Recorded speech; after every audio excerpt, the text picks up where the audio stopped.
व नहनु अला ज़ालिका लमिनश शाहिदीन व शाकिरीन वल्हम्दुलिल्लाहि रब्बिल आलमीन। गौसे आज़म व मने बेसरो सामा मददे क़िबलाए दी मददे काबाए ईमा मददे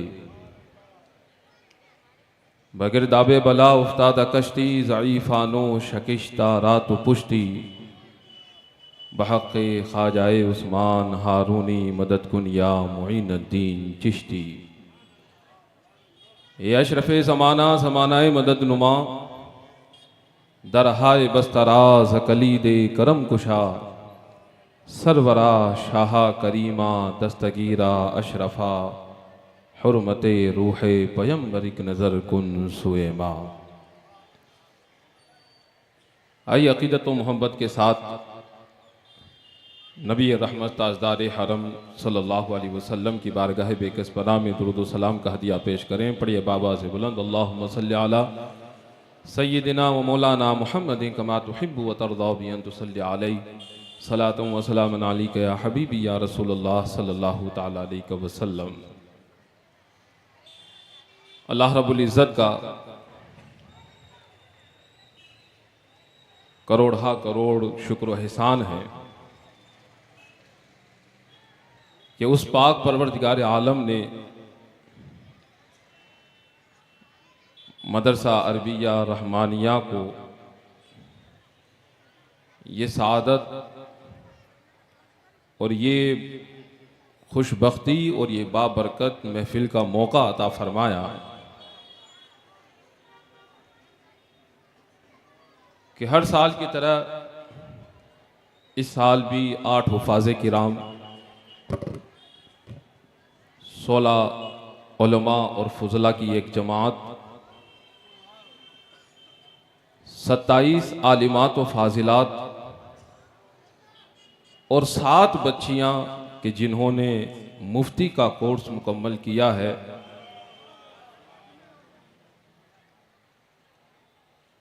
ये सब अल्लाह रब्बुल इज़्ज़त का फ़ज़ल व करम, नबी पाक सल्लल्लाहु अलैहि वसल्लम की अता, बुजुर्गान दीन की नज़र इनायत और उनका रूहानी फैज़ान और आप सभी हजरात की दुआओं का नतीजा है। आज की ये महफिल ख़त्मुल कुरान की भी महफिल है और ख़त्म बुखारी शरीफ की भी महफिल है। एक इंसान की हिदायत के लिए कुरान भी ज़रूरी है और हदीस रसूल भी ज़रूरी है। कहीं आपको तकमील हिफ्ज़ुल कुरान की महफिलें मिलेंगी तो कहीं सिर्फ ख़त्म बुखारी शरीफ की महफिल नज़र आएगी। अल्लाह रब्बुल इज़्ज़त ने हम सब को ये सआदत अता फरमाई कि हमारी महफिल में इन दोनों चीज़ों को उस पाक परवरदिगार आलम ने जमा फरमा दिया कि हमारे पास कुरान भी है और हमारे पास हदीस भी है। और जिसके पास दोनों हों वो हिदायत की राह को तय कर लेता है और हिदायत के रास्ते पर गामजन हो जाया करता है।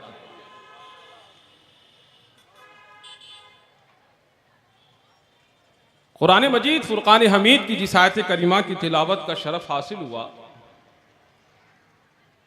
अल्लाह रब्बुल इज़्ज़त इरशाद फरमाता है, और ज़रूर भी ज़रूर हम तुम्हें आजमाएंगे,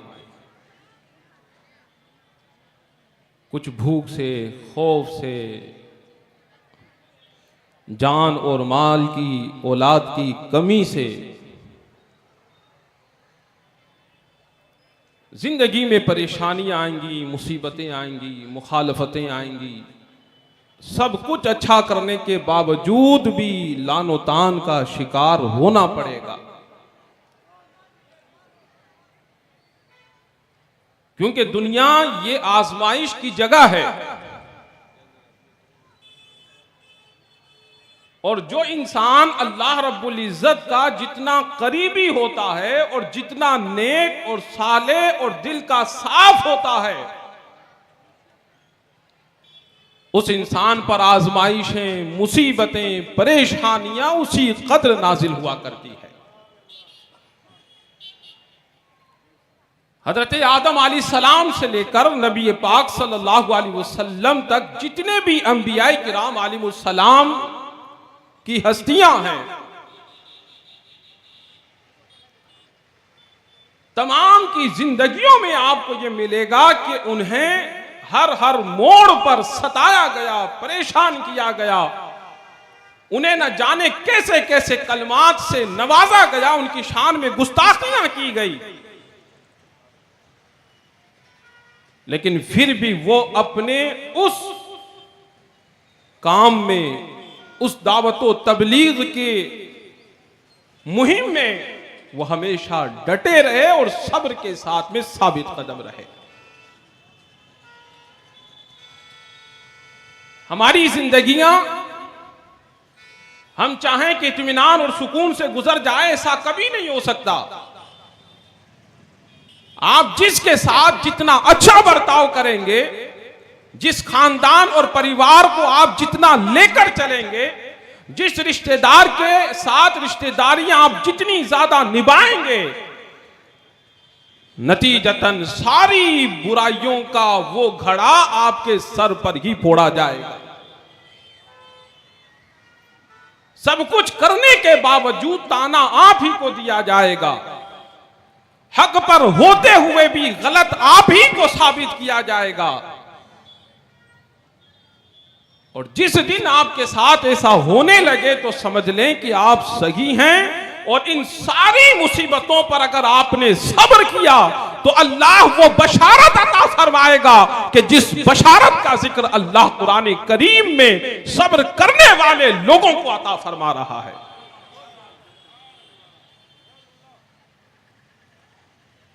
तारीख के बाब में अगर हम इमाम बुखारी रहमतुल्लाहि ताला अलैह की जात को लेते हैं तो बड़ी मकबूल शख्सियत थी इमाम बुखारी की।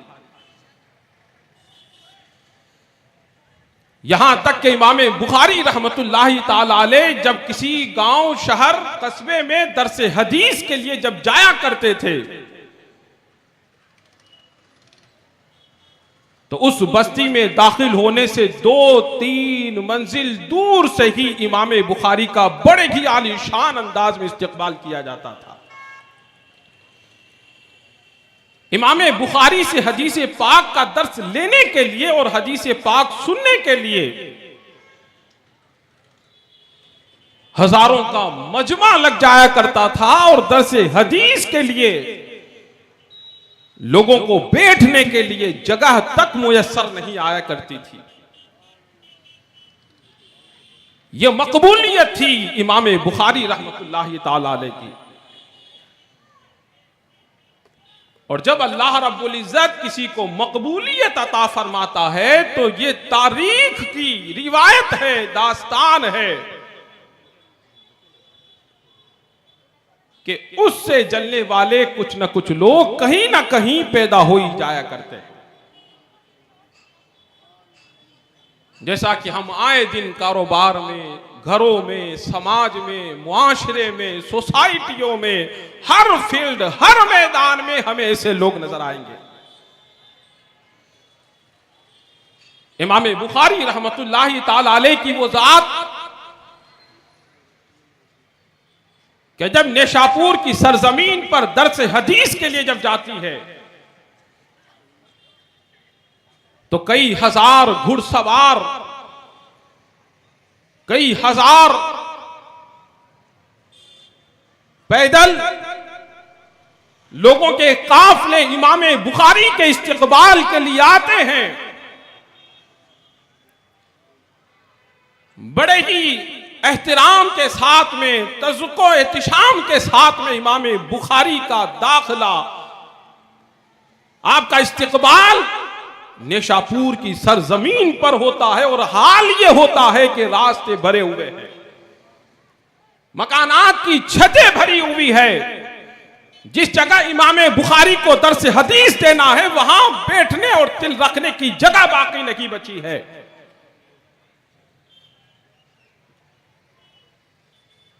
लेकिन कुछ लोग जो अमन पसंद नहीं होते, कुछ लोग जिन्हें हक सही मानों में दिखाई नहीं देता, उन लोगों ने इमाम बुखारी रहमतुल्लाहि ताला अलैह की इस मकबूलियत को जब देखा तो उनके तन बदन में आग लग गई। इमाम बुखारी रहमतुल्लाहि ताला अलैह के ताल्लुक से उन्होंने एक ऐसा मसला छेड़ा जो इख्तिलाफी मसला था, और उस इख्तिलाफी मसले के बाद जो इमाम बुखारी ने सही अंदाज में बयान किया था, उसी मसले को घुमा फिरा कर अवाम में जो मशहूर किया, उसकी जो तशहीर की और जो प्रोपेगेंडा किया, उसका हाल यह हुआ कि जो लोग इमाम बुखारी का इस्तेकबाल कर रहे आए थे, पूरा निशापुर जिसे देखने के लिए तरस रहा था, वही सरजमीन थी, वही लोग थे। और कुछ ही दिनों के बाद हाल ये था कि कोई इमाम बुखारी को निशापुर की सरजमीन पर देखना नहीं चाहता था। न जाने कहां कहां से इमाम बुखारी पर कुफ्र के फतवे लगाए गए, इमाम बुखारी को गुमराह करार दिया गया। यहां तक कि जब इमाम बुखारी रहमतुल्लाहि ताला अलैह निशापुर की सरजमीन पर से निकलकर जब अपने शहर, अपने वतन बुखारा की तरफ जब जाने लगे, और लोगों को जब पता चला कि इमाम बुखारी रहमतुल्लाहि ताला अलैह के साथ निशापुर में ऐसा हुआ है, तो बुखारा में भी ऐसे लोग मौजूद थे। तहरीक चलाई, बड़े ही जोरों शोर से मीटिंगें करके, कार्रवाइयां करके इमाम बुखारी को काफिर और गुमराह गर्दानने की कोशिशें की गई। और जब इमाम बुखारी रहमतुल्लाहि ताला अलैह जब बुखारा शरीफ में दाखिल होने वाले थे, तो ऐसा शोर बर्पा किया कि इमाम बुखारी को बुखारा शरीफ में भी दाखिल होने की इजाजत नहीं थी। यहां तक कि वो इमाम बुखारी जिसको देखने के लिए लोग तरसा करते थे, जिसकी जबान से दर्स हदीस सुनने के लिए कई कान बेताब हो जाया करते थे, जिनके दिल इमाम बुखारी की मोहब्बतों से भरे हुए थे, एक ही मसले की बुनियाद पर वो आजमाइशें इमाम बुखारी पर आई कि इमाम बुखारी को अपना वतन भी छोड़ना पड़ा, और एक दूर दराज किसी बेआबो गया इलाके में इमाम बुखारी ने अपनी जिंदगी के वो आखिरी लम्हात गुजारे। लोग इमाम बुखारी पर फतवे लगाते रहे, कोई काफिर कहता रहा, कोई गुमराह कहता रहा, लेकिन उस वक्त इमाम बुखारी की शख्सियत क्या है किसी को पता नहीं चला। जब इमाम बुखारी का विसाल हुआ और जब बारिश आना बंद हुई, जब कहत पड़ा, तो किसी मर्द दुर्वेश ने कहा, अरे जाओ इमाम बुखारी की बारगाह पर बुखारी शरीफ लेकर जाओ। ये वो किताब है कि अगर जिस घर में हो तो वहां आग नहीं लगती, जिस कश्ती में हो वो गर्क नहीं होती है, और जहां ये पढ़ी जाए तो अल्लाह रब्बुल इज्जत वहां से तंग दस्ती को दूर फरमा कर वहां पर खुशहालियों को पैदा फरमा दिया करता है। बेशक। जाओ इमाम बुखारी के मज़ार पर, बुखारी शरीफ का विर्द करो, इसकी तिलावत करो, इसे पढ़ो, इसका खत्म करो, और इमाम बुखारी के वसीले से दुआ करो, अल्लाह रब्बुल इज्जत बाराने रहमत नाजिल फरमाएगा। लोग गए इमाम बुखारी के मज़ार पर, बुखारी शरीफ पढ़ी गई। अल्लाह रब्बुल इज्जत ने उस कहत को सिर्फ इमाम बुखारी की बरकतों से दूर फरमा दिया। वो इमाम बुखारी जिसे कोई अपने यहां रखना बर्दाश्त नहीं कर रहा था, वही इमाम बुखारी की जात है। अल्लाह रब्बुल इज्जत ने वो मकाम और मर्तबा अता फरमाया कि आपके कब्र की मिट्टी से खुशबुएं आने लगी, और इस कदर खुशबुएं आती थी कि लोग उस मिट्टी को उठाकर बतौर तबरुक अपने घरों में, अपने मुल्कों में, अपने दयारों में ले जाने लगे। और आज उसी इमाम बुखारी को अल्लाह ने वो मकबूलियत अता फरमाई कि कई सौ सालों से आज हम लोग इमाम बुखारी की याद मनाते हैं, उनकी किताब का एहतराम करते हैं, और इमाम बुखारी की जिंदगी के तज़किरे किया करते हैं, ताकि अल्लाह रब्बुल इज्जत उनकी जिंदगी से हमें भी जिंदगी गुजारने का सलीका अता फरमा दे। बेशक बेशक। और ये हाल सिर्फ इमाम बुखारी के साथ भी नहीं हुआ, हमारे कई औलिया किराम सालिहीन इज़ाम ऐसे गुजरे हैं कि जिनकी जिंदगियां आजमाइशों से भरी हुई है और जिनकी जिंदगियां हमें यह दर्श देती है कि अगर तुमने भी सब्र के साथ अपना काम जारी रखा, सब्र के साथ अपने दीन पर कायम रहे, सब्र के साथ अपने हक पर कायम रहे, तो अल्लाह रब्बुल इज्जत तुम्हें भी वो इनाम अता फरमाएगा जो अपने सब्र करने वाले बंदों को अता फरमाता है। उलाइका अलैहिम सलवातुम मिर रब्बिहिम व रहमा व उलाइका हुमुल मुफलिहून, कि यही वो लोग हैं कि जिन पर अल्लाह अपनी रहमतें नाजिल फरमाता है, अपना सकीना नाजिल फरमाता है।